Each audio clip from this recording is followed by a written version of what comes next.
Salut les machines, j'espère que vous êtes au top. Donc, je vais continuer avec vous les signes fonctionnels cardiovasculaires, donc la deuxième partie. On va parler de syncope, de lipotymie, de palpitations, d'hémoptysie et de tout. Donc, si vous voulez, ou bien vous n'avez pas bien compris les premiers signes fonctionnels cardiovasculaires, qui sont les douleurs thoraciques et la dyspnée, je vous renvoie dans la description de cette vidéo à la vidéo que j'ai fait précédemment. Sinon, on commence sans trop tarder.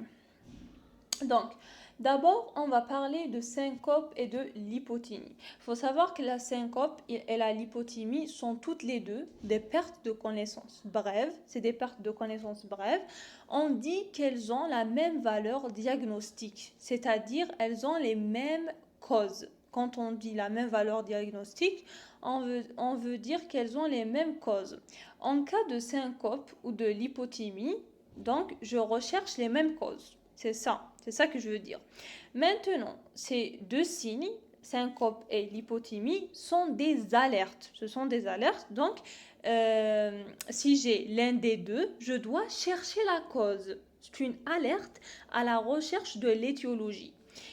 Maintenant, si c'était la même chose, syncope et lipotymie, on aurait utilisé un seul mot.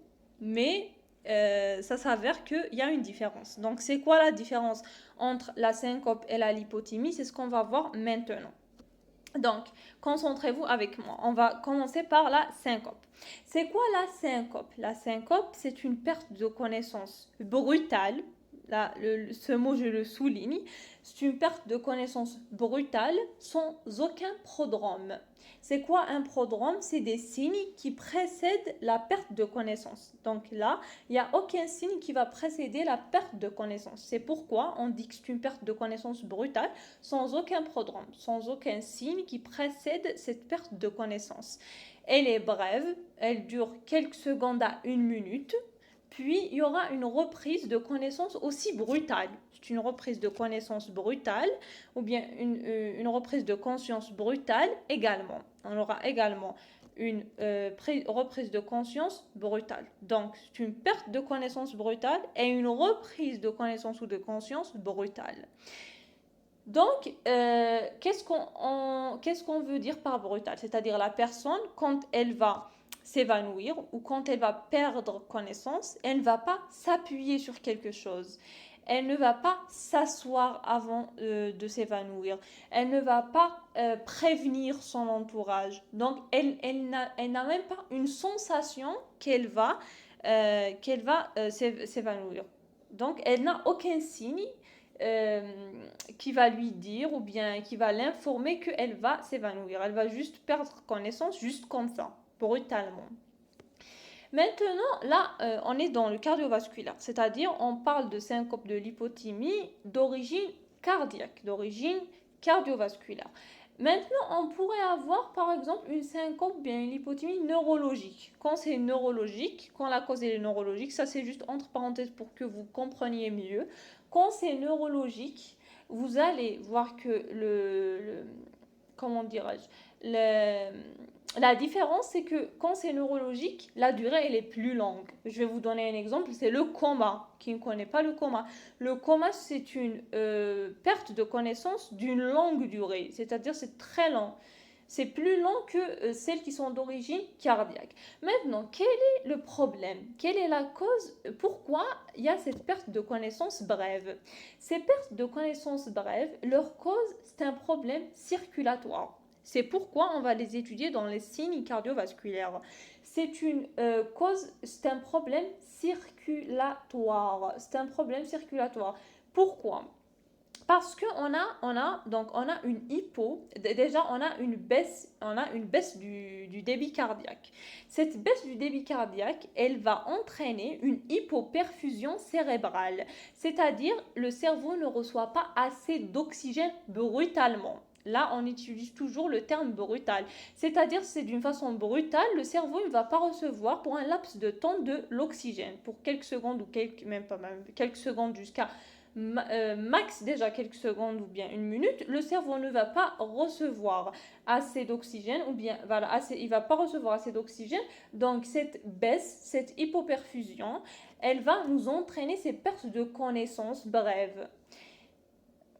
Voilà, donc la cause donc c'est quoi? C'est une hypoxie cérébrale. C'est le mot qu'on va utiliser, c'est la cause, c'est un problème circulatoire qui va nous causer une hypoxie cérébrale. Et c'est cette hypoxie cérébrale qui va nous causer donc cette perte de connaissance. Voilà. C'est les mêmes causes pour la lipothymie. On a dit la même valeur diagnostique, c'est-à-dire c'est les mêmes causes. La cause, elle est la même, c'est un problème circulatoire, c'est une hypoxie cérébrale de brève durée qui est causée par une baisse du débit cardiaque. Très bien. Maintenant, la syncope, généralement, on n'assiste pas à la syncope, surtout le médecin. Bon, c'est rare, donc l'entourage, il peut assister à une syncope, mais le médecin, c'est très rare d'assister à une syncope. Mais si toi, en tant que médecin, tu assistes à une syncope, si tu prends la tension artérielle, tu vas la trouver imprenable au moment de la perte de connaissance, au moment de la syncope. La tension artérielle, elle est imprenable. Pourquoi? Parce que déjà, on a un problème circulatoire. On a une baisse du débit cardiaque, on a une hypoxie cérébrale. Donc, cette baisse du débit cardiaque va faire, parmi ses conséquences, la tension artérielle, on ne peut pas la prendre, elle est imprenable. Le sujet, il va être très pâle. Et aussi le pouls. Le pouls, il est imperceptible. Si j'essaye de prendre le pouls, il est imperceptible. J'arrive pas à le percevoir. Donc, c'est ça les caractéristiques de la syncope. Là, on parle de la syncope. C'est bon, on a dit que la cause de la lipothymie et de la syncope, c'est un problème circulatoire, c'est une hypoxie cérébrale de brève durée. Maintenant, on parle de la syncope. On a dit que c'est très rare d'assister, mais si je prends la tension artérielle, bon, là, juste pour vous dire déjà que la tension artérielle, elle est imprenable, le pouls, il est imperceptible, et le sujet, il est très pâle. Bah, il est en hypoxie. D'ailleurs, puisque c'est très rare d'assister à une syncope, on dit que le diagnostic, il est rétrospectif. C'est-à-dire quoi rétrospectif? C'est-à-dire c'est le patient, après prise de conscience, de connaissance, ou bien c'est l'entourage qui ont assisté à cette syncope, qui vont dire au médecin que c'était brutal. Euh, après, donc, voilà, donc c'est brutal. Voilà, et quand on me dit que c'est brutal, ou bien le patient me dit que je n'ai rien ressenti avant, je ne sentais pas venir cette syncope-là, alors je vais diagnostiquer, je vais savoir ce signe. C'est quoi cette syncope directement? Et aussi, on a dit donc que la récupération, elle était brutale et elle est immédiate. Donc, le sujet, immédiatement, il reprend sa conscience et il peut directement travailler ou voilà, reprendre son travail normal. Donc, c'est juste une déconnexion avec son entourage, avec l'environnement pour un laps de temps. Puis, il peut reprendre directement ce qu'il faisait. Donc, on a dit, si c'était... bon, là aussi, je vais ouvrir un peu une parenthèse. Si c'est une perte de connaissance d'origine neurologique, pour les curieux, je vais vous dire la cause. Donc là, on a dit, si c'est cardiaque, l'origine, c'est un problème circulatoire. Maintenant, si c'est neurologique, c'est pas en rapport avec un problème circulatoire, mais plutôt c'est un problème d'excitabilité neuronale. C'est-à-dire, les neurones, elles sont excitées de façon brutale. Et cette excitation de neurones de façon brutale va nous causer soit une syncope ou une lipothymie d'origine neurologique. Je ferme la parenthèse, on revient. Donc maintenant, on a dit, durant la syncope, la tension et le pouls, on ne les perçoit pas parce que c'est un problème circulatoire. Mais donc, aussi, j'ouvre une autre parenthèse, quand c'est d'origine neurologique, si je vous dis est-ce que la tension et le pouls vont être perçus ou pas, je sais que vous avez bien répondu oui, on va les percevoir. Pourquoi? Parce que ce n'est pas un problème circulatoire, il n'y a rien à voir avec un trouble circulatoire, pas comme le cas de la syncope. Donc là, jusque-là, normalement, j'ai terminé avec la syncope, je vais résumer. Donc la syncope, c'est une perte de connaissance brutale, sans aucun prodrome, sans aucun signe accompagnateur. Ou bien qui précède cette syncope. Elle va durer quelques secondes à 1 minute. Il y aura une reprise de conscience également brutale. La personne ne va pas s'appuyer sur quelque chose ou bien c'est sans prévenir, elle n'aura aucun signe avant. Elle va même vous dire que je ne voyais pas venir cette syncope-là, je ne voyais pas venir donc cette perte de connaissance. Le problème il est circulatoire, donc on a un débit cardiaque qui est bas. Cela va entraîner une hypoperfusion cérébrale, une hypoxie cérébrale qui va nous donner comme signe la syncope. Donc on a dit que la tension artérielle et le pouls ne sont pas perceptibles. Et tout, et c'est tout, le sujet va être pâle. Voilà, c'est tout. Et c'est un diagnostic qui est rétrospectif, c'est-à-dire c'est le patient ou bien l'entourage qui va m'informer que c'était brutal. Et la récupération, elle est immédiate. On passe directement vers la lipothymie. C'est quoi la lipothymie? La lipothymie, c'est une perte de connaissance brève, mais qui est précédée par des prodromes. C'est-à-dire, là, on a des prodromes, on a des signes qui précèdent la perte de connaissance. C'est-à-dire, la personne, elle va se mettre en position assise, elle va prévenir son entourage, il va vous dire « Ah, je vois flou, je vais tomber, je vais m'évanouir ». Il va informer son entourage qu'il va perdre connaissance. On trouve donc des prodromes. Voilà, déjà là, la lipothymie, contrairement à la syncope, le début il est progressif, c'est pas brutal, c'est progressif. Là, on va parler, le mot qu'on va utiliser à côté de la lipothymie, écrivez le même, c'est progressif, et la syncope c'est brutal. Là donc le début il est progressif, on a une perte de connaissance qui n'est pas totale, c'est-à-dire la personne elle peut ne pas perdre totalement sa connaissance, elle peut entendre et voir ce qui se passe autour d'elle, mais elle va voir comme si les événements étaient très loin d'elle, comme s'ils étaient très loin d'elle, donc c'est lointain. Elle va se sentir comme si elle était très loin de son entourage, très loin de l'environnement. Voilà, donc parmi les prodromes accompagnateurs, on aura au moment même de la perte de connaissance, on aura donc le flou, donc la vision elle va être floutée, donc un flou, des bourdonnements, c'est-à-dire des bourdonnements d'oreilles. C'est des bruits, c'est quoi un bourdonnement? C'est un bruit perçu en l'absence d'une source sonore extérieure.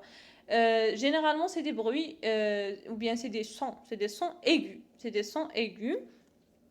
Ah là, c'est des sons aigus, on a des bourdonnements d'oreilles, des flous de vision, une sueur, des nausées, une pâleur. Voilà, tous ces signes qui vont précéder la perte de connaissance.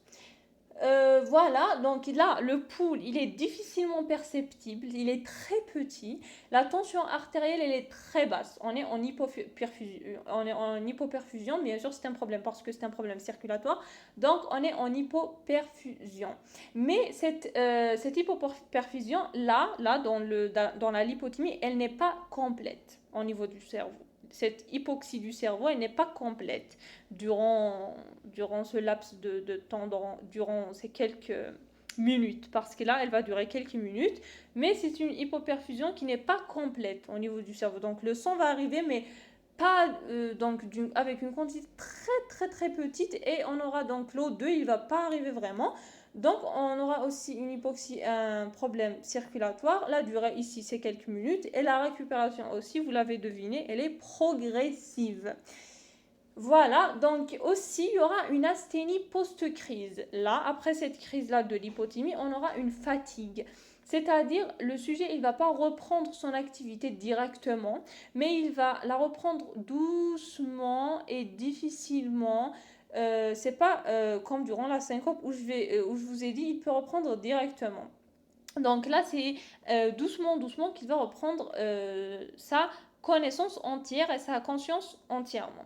Donc, je résume pour la lipothymie. On a dit il y a des prodromes, des signes qui précèdent la perte de connaissance qui va accompagner cette lipothymie. On aura les nausées, les sueurs, la pâleur, le flou de la vision, les bourdonnements de l'oreille. Voilà. On aura donc cette perte de connaissance qui est progressive, un début qui est progressif. Elle peut même ne pas être totale. Le pouls, il est difficilement perceptible, il est petit. La tension artérielle, elle est très basse. On a une hypoperfusion pas complète au niveau du cerveau. La durée, c'est quelques minutes. La récupération, elle est progressive. On a une asthénie post-crise. Très bien.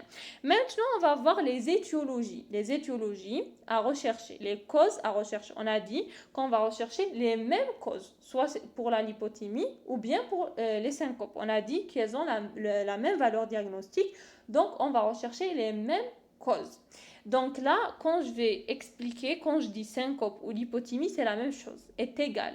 On va rechercher les mêmes causes. Je vais utiliser le terme syncope, mais vous devez savoir que c'est la même chose pour la lipothymie. Juste pour me concentrer mieux, je vais utiliser le mot syncope, mais je parle de causes de syncope comme les causes de la lipothymie parce que c'est les mêmes causes. Donc, cette syncope ou lipothymie, cette syncope peut donc peut être soit spontanée, c'est-à-dire au repos, elle va se manifester au repos, spontanément ou bien à l'effort. On commence d'abord spontanément à l'effort. Quelles sont les causes? La cause de la lipothymie ou bien de la syncope spontanée au repos, c'est la plus connue, la cause la plus connue, c'est la syncope spontanée d'Adamas-Stock. Adamas-Stock, donc c'est quoi? C'est un accident. C'est un accident qui va causer donc une diminution de l'irrigation cérébrale. Donc c'est un accident neurologique dû à une brusque diminution de l'irrigation cérébrale. Il atteint plutôt des hommes âgés de plus de 50 ans. Il a pour origine un ralentissement extrême du rythme cardiaque par bradycardie ou bloc auriculo-ventriculaire responsable d'un arrêt cardio-circulatoire transitoire. Là, c'est la définition classique du syndrome d'Adamas-Stock. Maintenant, pour faciliter les choses, pour faire simple, je vais vous dire, Adamas-Stock, c'est la cause, syncope spontanée d'Adamas-Stock, c'est la cause la plus connue des syncopes ou bien des lipothymies spontanées. C'est quoi le problème là? C'est qu'on aura un bloc auriculo-ventriculaire complet. C'est quoi ce bloc auriculo-ventriculaire? Vous allez le voir mieux en ECG et tout. Mais là, qu'est-ce que je vais vous faire comprendre? C'est que généralement déjà, on revient toujours à la physiologie. Physiologiquement, le nœud sinusal, c'est lui la commande. C'est lui la commande du cœur. C'est comme la télécommande du téléviseur. Le nœud sinusal, c'est la commande. Là, dans ce cas du bloc auriculo-ventriculaire, on aura un blocage au niveau du faisceau de His. Ce blocage au niveau du faisceau de His, il va faire de sorte que les ventricules auront une activité à part et les oreillettes auront une activité aussi à part. C'est-à-dire, si j'ai le nombre de battements par minute, 80 battements par minute au niveau du nœud sinusal, ce qui va arriver au niveau des ventricules, c'est très lent. La fréquence cardiaque, elle est très diminuée au niveau des ventricules. On aura 30 à 35 battements par minute au niveau des ventricules. Donc, elle est plus lente puisque ça ne travaille pas ensemble. C'est comme si c'est des blocs. Les ventricules travaillent seuls, les oreilles travaillent seules. Donc, la fréquence cardiaque, elle va diminuer. Donc, ce blocage au niveau du faisceau de His fait que au niveau des ventricules, il y aura une fréquence cardiaque ou bien un débit cardiaque très diminué. Et ce débit cardiaque diminué de 30 à 35 battements par minute, il est insuffisant pour la perfusion cérébrale. Donc, on aura une hypoxie cérébrale qui va causer cette syncope ou bien l'hypotynie spontanée. C'est bon, on a terminé avec la syncope et la lipotynie de cause spontanée. Maintenant, on revient aux causes, parce qu'il y a beaucoup de causes, donc à l'effort. Les causes de perte de connaissance brève à l'effort. Donc, au repos, c'est-à-dire quoi à l'effort? Quand ces signes fonctionnels de perte de connaissance brève se manifestent à l'effort, c'est-à-dire au repos, le cerveau, il est très bien perfusé, il n'y a pas de problème. Mais à l'effort, donc pourquoi à l'effort? Parce qu'à l'effort, on aura plus de besoins en oxygène, donc les besoins en oxygène vont augmenter, donc il y aura un certain manque d'oxygène.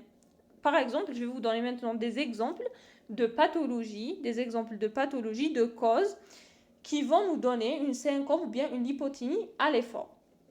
Exemple numéro 1, le rétrécissement aortique. C'est quoi le rétrécissement aortique? C'est-à-dire j'ai un obstacle à l'éjection cardiaque. C'est-à-dire le cœur gauche, quand il va essayer d'éjecter son sang durant la systole, il va trouver un obstacle à l'éjection. Parce que la valve aortique, elle est rétrécie. Donc, elle ne laisse pas passer le sang facilement. Donc, elle ne laisse pas passer le sang facilement. Donc, il y a un rétrécissement aortique. Donc le débit cardiaque, comment il va être? Il va être bas. Qui est l'organe? Le premier organe qui va souffrir, c'est le cerveau. Le premier à en souffrir, c'est le cerveau. Voilà, donc, ce qui va causer une hypoxie cérébrale, et on revient toujours à ces signes fonctionnels qui vont apparaître, qui sont la perte de connaissance brève. Deuxième exemple que je vais vous donner pour les pertes de connaissance à l'effort. On a aussi la cardiomyopathie obstructive. Cette cardiomyopathie obstructive, on aura une cardiomyopathie obstructive, ça veut dire quoi? C'est-à-dire, il y a une hypertrophie du myocarde. C'est ça, la cardiomyopathie obstructive est égale à hypertrophie du myocarde. Cette hypertrophie du myocarde, elle va se localiser sous la valve aortique. Cette valve, sous la valve aortique, du coup, je vais avoir quoi? Je vais avoir un obstacle à l'éjection. Toujours obstacle à l'éjection, débit cardiaque diminué. Donc, j'aurai hypoxie cérébrale, signes fonctionnels qui vont apparaître, qui sont les pertes de connaissance. Bref, très bien. On a le troisième exemple que je vais vous donner. C'est le myxome de l'oreillette gauche. C'est quoi le myxome de l'oreillette gauche? C'est une tumeur bénigne. Cette tumeur bénigne, elle va obstruer, elle va empêcher, c'est le mot le mieux, c'est mieux de dire empêcher, pas obstruer. Elle va empêcher le passage du sang de l'oreillette gauche vers le ventricule gauche. Ce myxome, bien cette tumeur bénigne de l'oreillette gauche, elle va se localiser plus précisément au niveau de la valve mitrale. Donc, puisqu'elle est au niveau de la valve mitrale, elle va empêcher le passage normal du sang de l'oreillette gauche vers le ventricule gauche. Donc, j'aurai un débit cardiaque qui est diminué, une hypoxie cérébrale. Je reviens toujours aux signes fonctionnels des pertes de connaissance. Bref, très bien. Ça, c'est le troisième exemple. Donc, on a dit rétrécissement aortique, cardiomyopathie obstructive, myxome de l'oreillette gauche, qui est une tumeur bénigne au niveau de la valve mitrale. On va parler aussi, c'est la même chose, pour le thrombus. Le thrombus qui va donner un débit cardiaque, surtout quand c'est proche du cœur, un débit cardiaque bas qui va me donner la syncope et la lipothymie. J'ai aussi l'embolie pulmonaire. C'est quoi l'embolie pulmonaire? C'est un caillou. L'embolie pulmonaire, surtout l'embolie pulmonaire massive. L'embolie pulmonaire massive, c'est la migration donc du caillou, surtout du caillou, vers l'artère pulmonaire, vers surtout les veines et tout qui sont proches du cœur. L'artère pulmonaire qui porte le sang veineux, elle va être obstruée. Donc, j'aurai quoi? L'artère pulmonaire obstruée, donc les veines pulmonaires ne vont pas ramener assez de sang vers l'oreillette gauche. Donc, j'aurai un débit cardiaque qui va être diminué. Donc, l'hypoxie cérébrale, donc, toujours syncope et lipothymie. Ok. Maintenant, quelles sont les autres causes? Là, on a parlé de quoi? On a parlé du rétrécissement aortique, de la cardiomyopathie obstructive en deuxième lieu, du myxome de Lauger de l'oreillette gauche en troisième lieu, du thrombus en quatrième lieu et de l'embolie pulmonaire en cinquième lieu. Donc, le sixième exemple que je vais vous donner, c'est l'HTAP, c'est-à-dire l'hypertension artérielle pulmonaire. L'hypertension artérielle pulmonaire, c'est-à-dire, elle va faire quoi? Elle va nous faire une hyperpression. Donc, le débit cardiaque droit avec cette hyperpression, qu'est-ce qu'il va faire? Le ventricule droit, il va lutter contre cette hyperpression. Donc, on aura un retour veineux cardiaque gauche au niveau du cœur gauche qui est diminué. Donc, mon débit cardiaque, il va diminuer. Donc, j'aurai une hypoxie cérébrale. Donc, avec cette hypoxie cérébrale, je vais avoir la lipothymie et la syncope. Voilà, toujours ces causes. Donc, maintenant aussi, je vais vous donner un autre exemple qui est la tamponnade. La tamponnade, c'est quoi? La tamponnade cardiaque, c'est une pression exercée sur le cœur par l'accumulation du liquide ou du sang dans le sac composé de deux feuillets, c'est-à-dire dans le péricarde, qui enveloppe le cœur. Dans le péricarde, donc j'aurai quoi? J'aurai du liquide qui va être accumulé. Cette pression qui va être exercée sur le cœur par cette accumulation de liquide va nous donner quoi? Ce trouble-là, il va interférer avec la capacité du cœur à pomper le sang. Donc, si la capacité du cœur à pomper le sang, elle est interférée, elle est perturbée, donc le débit cardiaque, il va diminuer, on aura une hypoxie cérébrale, on aura ces pertes de connaissance brève. Très bien. Je vais vous donner aussi d'autres causes. Je vous ai donné presque tous les exemples. Maintenant, un autre exemple. La tétralgie de Fallot. C'est quoi la tétralgie de Fallot? C'est des malformations congénitales. Euh, voilà, c'est une malformation congénitale, surtout au niveau de l'artère pulmonaire, de l'aorte et du cœur. Ces malformations congénitales vont former comme des chaînes entre le secteur gauche du cœur et le secteur droit, sans passer par la circulation habituelle. Donc, il n'y aura pas une circulation habituelle, comme on l'a vu en physiologie. Donc, il y aura des chaînes entre secteur droit et secteur gauche, ce qui va causer cette diminution du débit cardiaque, cette hypoxie cérébrale et ces pertes de connaissance. Bref, très bien. Maintenant, je vais vous parler de causes qui sont plus retrouvées au niveau de la lipothymie. Donc, on retrouve comme signe fonctionnel plus la lipothymie que la syncope.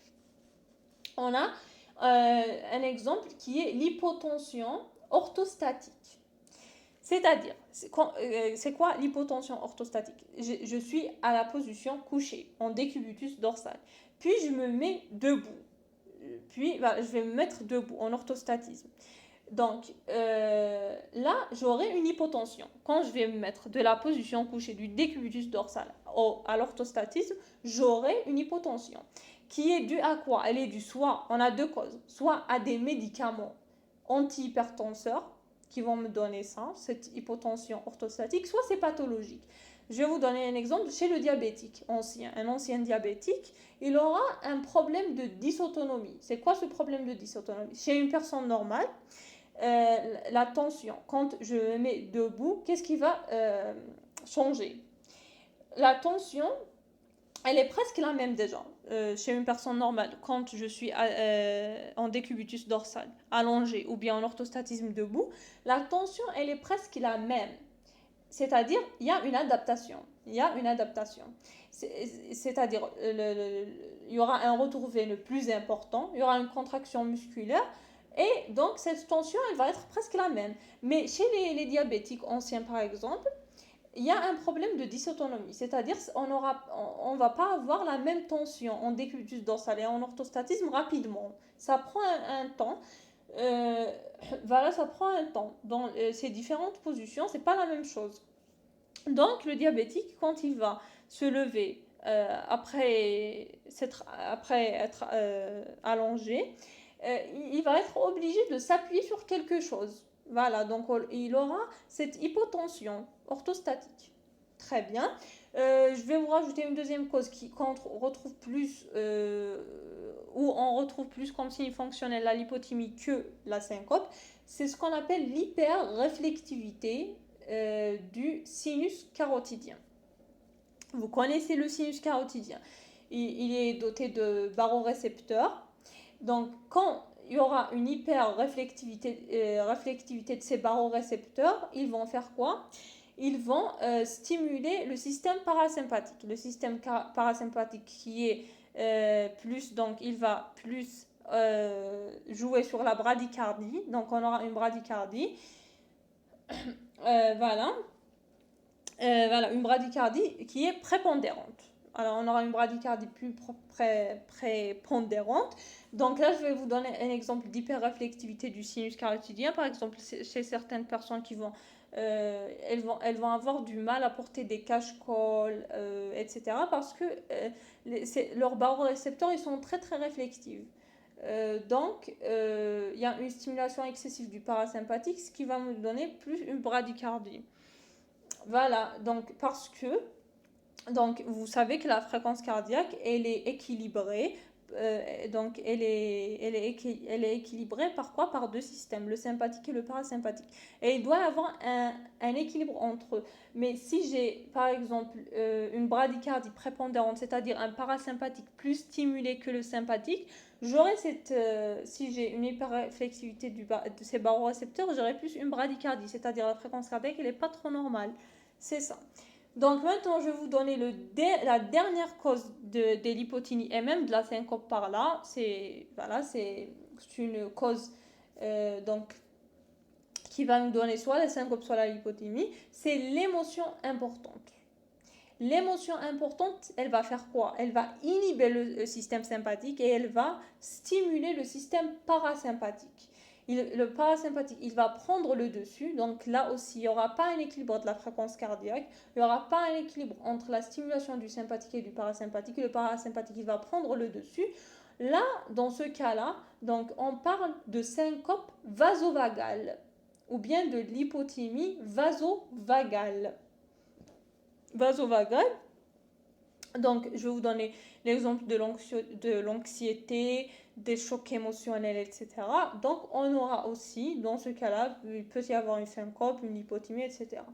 Je vous donne aussi un exemple, les claustrophobes. Les claustrophobes, c'est ceux qui ont une phobie des milieux fermés. Par exemple, quelqu'un, il va monter dans un ascenseur, on peut le trouver, allongé au sol. Il a fait soit une syncope ou bien une hypothymie.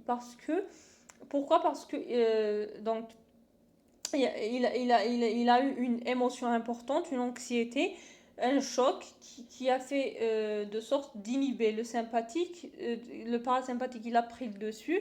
Il y a une bradycardie, le débit cardiaque, il a diminué. Donc il y a une hypoxie cérébrale qui a fait de sorte qu'on aura une perte de connaissance brève. Donc maintenant, je vous donne le conseil de toujours commencer par les causes organiques qui sont liées plus au corps et aux fonctions des organes, puis au choc émotionnel et tout. Voilà, donc quand on va éliminer les causes organiques, on va bien sûr aussi, même les émotions sont importantes, donc on va se tourner vers les chocs émotionnels après avoir éliminé toute cause organique. Très bien. Donc maintenant, on va passer aux palpitations. Le troisième signe fonctionnel qu'on va voir, c'est les palpitations. Donc, c'est quoi les palpitations? Les palpitations, ce sont une traduction de l'accélération des battements du cœur. Quand la fréquence cardiaque va augmenter, cela va se traduire cliniquement par des palpitations. Je sais que vous avez tous ressenti déjà dans votre vie des palpitations. Vous avez donc ressenti les battements de votre cœur. On a tous déjà ressenti ça. Donc, c'est quoi les palpitations? C'est le fait de ressentir les battements de son cœur. Parce qu'à l'état normal, on ne ressent pas les battements du cœur. Voilà, on ne va pas ressentir ces battements, mais quand donc on va les ressentir, il y aura des sensations anormales qui vont permettre de percevoir la contraction cardiaque, c'est-à-dire les battements du cœur, parce que c'est la contraction cardiaque qui donne les battements. Donc, on va avoir des palpitations. C'est ça la définition. Maintenant, quelles sont les causes des palpitations? Les causes, elles peuvent être physiologiques. Par exemple, je vais monter les escaliers comme ça, beaucoup d'étages ou peut-être même 2-3 étages, pour un effort inhabituel, quoi. Pour un effort inhabituel, je vais avoir les battements de mon cœur qui vont s'accélérer. Par exemple, je vais aller courir ou faire une marche rapide, je vais ressentir les battements du cœur.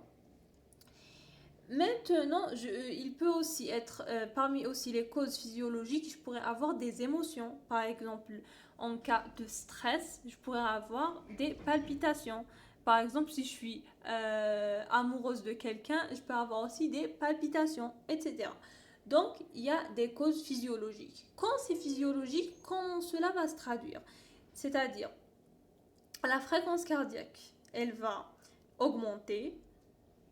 Voilà, mais elle va augmenter, mais rapidement, d'une façon rapide, la fréquence cardiaque, elle va revenir à la normale. Voilà, donc ici, donc ça dure, ces palpitations durent 1 à 2 minutes et ça revient rapidement à la fréquence normale. Donc là, c'est pas la peine. C'est pas la peine de rechercher ni les causes, donc c'est parce que soit c'est une émotion ou bien c'est un effort inhabituel. Donc c'est pas la peine d'explorer, pas d'exploration. Voilà, donc pas d'exploration, pas d'examen, pas de rien. J'ai pas besoin. C'est pas inquiétant. Maintenant, ces palpitations peuvent avoir aussi des causes pathologiques qui surviennent. Donc, c'est pathologique, ces palpitations peuvent survenir soit à l'effort, maintenant pas inhabituel, comme c'est le cas au niveau des causes physiologiques. Là, c'est des palpitations qui vont survenir à l'effort habituel. C'est-à-dire, j'ai l'habitude, par exemple, de courir 1 km. Maintenant, voilà, donc auparavant je courais 1 km sans rien avoir. Donc, ou bien je marchais, bon, on va faire simple, je marche par exemple 10 mètres sans rien avoir. Maintenant, donc je fais le même parcours mais avec des palpitations. Là, faut explorer. Là, faut explorer. Ces palpitations peuvent être d'origine cardiaque ou extracardiaque. C'est pas toujours d'origine cardiaque. Exemple, je vais vous donner l'anémie. L'anémie qui est un manque d'hémoglobine. L'hémoglobine, c'est quoi son rôle? Il transporte l'oxygène. Donc là, je vais ressentir une dyspnée et des palpitations à l'effort. En cas d'anémie, par exemple, qui est extracardiaque. Comme elles peuvent être aussi d'origine cardiaque, c'est pourquoi on les fait dans les signes cardiovasculaires. Donc, maintenant, il faudrait faire la différence. Si j'ai par exemple, faut savoir aussi ce truc-là. Tout le monde, tous les êtres humains ont un certain nombre d'extrasystoles physiologiques. Il y a cette notion d'extrasystole physiologique qui ne dure pas. C'est-à-dire, c'est une extrasystole qui va me donner des palpitations une fois par mois, une fois par semaine. C'est un épisode de palpitation, comme ça, dans mon mois ou bien dans mon année, ça dépend. Donc, il y a un épisode d'extrasystole qui est physiologique, qui est normal. C'est-à-dire, il ne dure pas. C'est comme un coup violent, mais qui ne dure pas, qui n'est pas fréquent, qui n'est pas pathologique. Voilà, il n'est pas fréquent, il n'est pas pathologique, il vient, il part, puis il ne revient pas comme ça. Une fois par hasard, il y a une extrasystole. Voilà, le cœur fait une extrasystole une fois par hasard. Et c'est pas pathologique là. Là, c'est pas exploré. Mais si c'est quand c'est pathologique, c'est quand c'est fréquent, quand ça revient, quand ça dure, quand c'est pas juste un laps de temps une fois par hasard. Donc là, faut explorer, il faut faire un peu la différence. Donc là, on a dit quand c'est pathologique, les causes pathologiques des palpitations, elles peuvent survenir à l'effort habituel. On l'a dit, ils peuvent être d'origine cardiaque, c'est pourquoi on les fait ici. Et aussi, elles peuvent être pathologiques, mais spontanées, qui surviennent d'une façon spontanée, c'est-à-dire au repos, ou bien juste comme ça, pas à l'effort habituel ou juste spontané. C'est-à-dire, quand c'est spontané, les palpitations vont être à début progressif. À début progressif, c'est-à-dire ma fréquence cardiaque, elle va accélérer, mais elle va d'abord commencer, elle va accélérer un peu, puis un peu, encore un peu, puis beaucoup. Puis j'aurai une fréquence cardiaque qui est accélérée. C'est ça progressivement. Donc, maintenant, au moment des palpitations, le débit cardiaque, c'est-à-dire la fréquence cardiaque, elle est augmentée. Le débit cardiaque, il est augmenté. Mais là, on parle d'un débit cardiaque augmenté, mais avec un rythme régulier. Avec un rythme régulier, on parle, la cause là, c'est une tachycardie sinusale. Au niveau des sinusales, c'est une accélération de la fréquence cardiaque, mais avec un rythme régulier. C'est un trouble du rythme régulier. C'est ça la cause. La cause, c'est un trouble du rythme régulier qui est à début progressif, c'est-à-dire c'est une pathologie qui va me donner des palpitations d'une façon spontanée à début progressif où je vais avoir une tachycardie sinusale avec un rythme régulier. C'est ce que vous devez savoir parce que dans ce cours, il ne faut pas rentrer trop dans les détails. C'est ça Le but, quelqu'un qui va faire ses cours intelligemment, il ne va pas rentrer dans les détails parce que ça, c'est. Vous allez le voir en quatrième année quand vous allez faire la spécialité de cardiologie et vous allez, ceux qui vont faire cardio, plus tard, au futur, vous allez bien détailler tous ces trucs. Mais vous, c'est ce que vous devez savoir. Les palpitations, d'une façon spontanée, qui vont venir d'une manière progressive.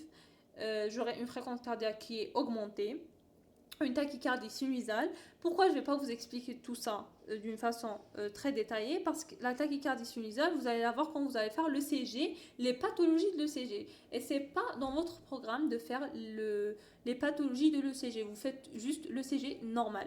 Du coup, juste faudrait savoir que c'est une tachycardie. C'est quoi? C'est une accélération de la fréquence cardiaque sinusale au niveau des sinus du cœur. J'aurai une accélération, mais avec un rythme régulier. Là, ça va venir spontanément, qui va me donner cliniquement des palpitations. Donc c'est ça. Donc ça c'est un début, on a dit c'est un début brutal. Non, c'est un début progressif. Maintenant, je peux avoir aussi des palpitations à début brutal, c'est-à-dire directement, pas progressivement. Là aussi, j'aurai des étiologies et des causes différentes. Ok. Donc, je vous résume un peu. Les palpitations, c'est une fréquence cardiaque accélérée qui va faire de sorte que je vais ressentir les battements de mon cœur, les contractions de mon cœur. Elles peuvent être physiologiques, c'est-à-dire quand je vais faire un effort inhabituel ou bien quand j'ai une émotion forte qui va me donner des palpitations. Là, ça ne dure pas, c'est rapide, ça revient directement à la normale, juste dans un laps de temps de 1 à 2 minutes.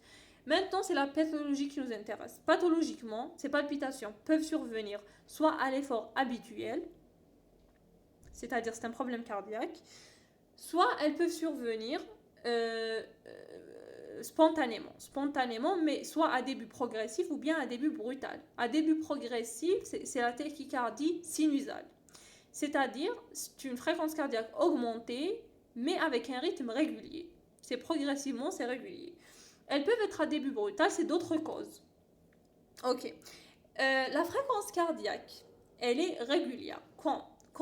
C'est quand que je vais avoir des palpitations avec une fréquence cardiaque régulière. Déjà, la première cause des fréquences cardiaques régulières, cette tachycardie sinusale, la première cause, c'est chez les sujets anxieux. Voilà, c'est la première cause d'une fréquence cardiaque régulière, c'est un sujet anxieux, donc il va avoir une fréquence cardiaque augmentée, mais c'est régulier. Mais avant de confirmer que c'est un sujet anxieux, je dois d'abord éliminer toujours les problèmes organiques. Très bien.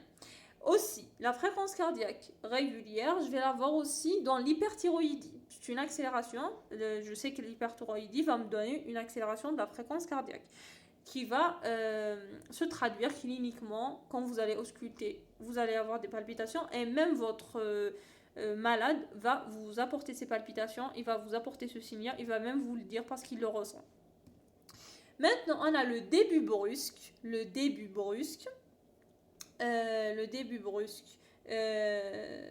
Dont on a parlé. Quand c'est spontané, soit c'est à début progressif. On a dit on aura une tachycardie sinusale, une fréquence cardiaque régulière. Après avoir éliminé toute cause organique, je confirme que c'est un sujet anxieux qui va avoir cette fréquence cardiaque augmentée régulière. Maintenant, si c'est un début brusque, donc on a le début brusque dans les extrasystoles. Je vous ai dit, les extrasystoles peuvent être physiologiques. On peut avoir sans avoir aucune pathologie. Si ce n'est pas fréquent. Si c'est fréquent, je vais rechercher mes pathologies. Maintenant, ces extrasystoles peuvent être auriculaires, extrasystoles jonctionnelles ou bien extrasystoles ventriculaires. Par exemple, je vais vous donner un exemple, c'est les fibrillations auriculaires. La fibrillation auriculaire, c'est-à-dire au lieu que les auricules ou bien les oreillettes vont se contracter, c'est les segments des oreillettes qui vont se contracter de façon irrégulière. Donc ça va me donner des palpitations brutales. Ok, voilà, c'est tout ce que vous devez savoir. Donc, je résume. Après un effort inhabituel, une émotion, c'est pas fréquent, donc ça vient une fois, donc par hasard, juste comme ça, quand je fais un effort inhabituel ou bien quand j'ai une émotion importante, c'est normal. Il n'y a pas, y a pas à explorer dans ce cas. Maintenant, si c'est brutal, par exemple des extrasystoles, mais pas fréquent, ça vient juste une fois comme ça, c'est normal. Il n'y a pas même pas à consulter, c'est normal, il n'y a aucun problème. Maintenant, c'est quoi? C'est quand que c'est anormal? C'est quand ces fréquences cardiaques qui vont augmenter, elles vont durer. Elles vont durer 2 minutes, 3 minutes, 5 minutes, 15 minutes, voire même une demi-journée. Déjà, quand elles durent plus de 2 minutes, là, c'est un peu pas normal. Ça dure quand même, quand ça dure dans le temps. Quand ça vient après un effort habituel, c'est-à-dire j'ai l'habitude de faire cet effort normal, j'ai pas de palpitations. Maintenant, je le fais et j'ai des palpitations, j'ai une accélération de mon rythme, voilà, de mon rythme cardiaque. Du coup là, je vais consulter. Euh, Quand ça vient aussi d'une façon spontanée, c'est-à-dire ce n'est pas après cet effort habituel, mais après cet effort d'une façon spontanée, mais ça dure ou ça se répète. Donc là aussi, ça se répète dans le temps, ça dure. Tout ce qui se répète dans le temps, ça dure et tout, c'est pas normal. Là, on doit consulter, c'est ça. Maintenant, comment confirmer ça? Je vais aller chez le médecin pour confirmer tout ça. Comment le confirmer? Soit on fait un ECG au moment des palpitations, si ça dure dans le temps. Au moment des palpitations, je vais faire un ECG. Si on n'a pas assisté, voilà, si on n'a pas assisté à ces palpitations, c'est le patient qui va nous les définir, va nous les décrire. Mais nous, on veut faire un ECG, mais je peux faire un ECG et il n'y a pas ces palpitations-là à ce moment-là précis. Donc là, on va pas faire un ECG, mais on va faire un holter ECG. C'est quoi l'holter ECG? C'est un enregistrement continu de l'activité du cœur sur 24 heures. Je peux le faire sur 24 heures, je peux le faire sur 48 heures, je peux le faire sur 7 jours, etc. Comme je veux. C'est un holter ECG, c'est un enregistrement continu du cœur. Je vais l'arrêter quand je veux. Celui-là, cet holter ECG, il va nous objectiver l'origine de ces palpitations. Je vais trouver la cause et l'origine de ces palpitations et l'étiologie. Et on va prendre en charge le malade et on va voir la cause. Qui va prendre en charge le malade? C'est les cardiologues, c'est pas nous. Nous, on sait juste que c'est normal ou c'est pas normal. C'est ce qu'on veut. C'est ce qu'on veut savoir en tant que généraliste. Très bien. Donc, je peux faire l'ECG si j'assiste aux palpitations. Je peux faire un holter ECG si je n'assiste pas et que je veux enregistrer l'activité de mon cœur. Je peux faire une TSH pour l'hyperthyroïdie. Voilà, pour voir si la TSH est élevée. J'ai une hyperthyroïdie qui va me donner des fréquences cardiaques régulières. Je pourrais faire aussi un ionogramme sanguin. Pourquoi? Parce que je pourrais avoir un problème dans la sortie du potassium, dans l'entrée du calcium. Je vais faire donc un ionogramme sanguin pour le K+, et pour le Cl-, parce qu'ils sont inclus dans la contraction cardiaque. Vous avez vu en physiologie, ils sont inclus. Les ions, c'est l'action chimique qui va nous donner l'action électrique. Très bien. Voilà, donc tout ça, voilà, si j'ai un problème par exemple au niveau du K+, Cl-, voilà, ça va entraîner des complications qui vont me donner des palpitations cliniquement. Voilà, donc là on a terminé avec les palpitations. Ce que vous devez savoir, c'est des situations normales physiologiques qui ne durent pas dans le temps, qui ne sont pas fréquentes, qui sont dans un effort inhabituel, ou bien si j'ai une émotion comme ça, une grande émotion, ou bien vous devez aussi savoir quelles sont les situations anormales, et ça c'est plus important. Les situations anormales, vous devez savoir déjà que voilà, ces palpitations peuvent être soit donc à l'effort habituel, c'est-à-dire j'avais l'habitude de faire ça sans palpitation, mais là j'ai des palpitations, pourquoi? Je vais me poser la question, surtout si c'est fréquent, si ça dure dans le temps, si ça se répète et tout. Et aussi ils peuvent subvenir comme ça des palpitations spontanées soit à début progressif, donc c'est un rythme régulier, soit à début brutal. Et là, les étiologies et les causes, je dois les rechercher, surtout si c'est fréquent et tout, parce que je peux avoir par exemple à début brutal une extrasystole physiologique. Donc si ça dure pas, c'est pas la peine. Mais si ça dure, voilà, ça dure et c'est fréquent et ça se répète. Donc là, je consulte. Et pour conclure ça, je dois aussi savoir comment faire le diagnostic. Est-ce que je vais faire un ECG? Donc si c'est palpitation, dure. Est-ce que je vais faire un haltéro-ECG, donc une activité continue du cœur. Je vais l'enregistrer, une TSH s'il y a une hyperthyroïdie, un ionogramme sanguin, etc. Je dois orienter bien mon interrogatoire pour savoir ce que je vais faire, tout simplement.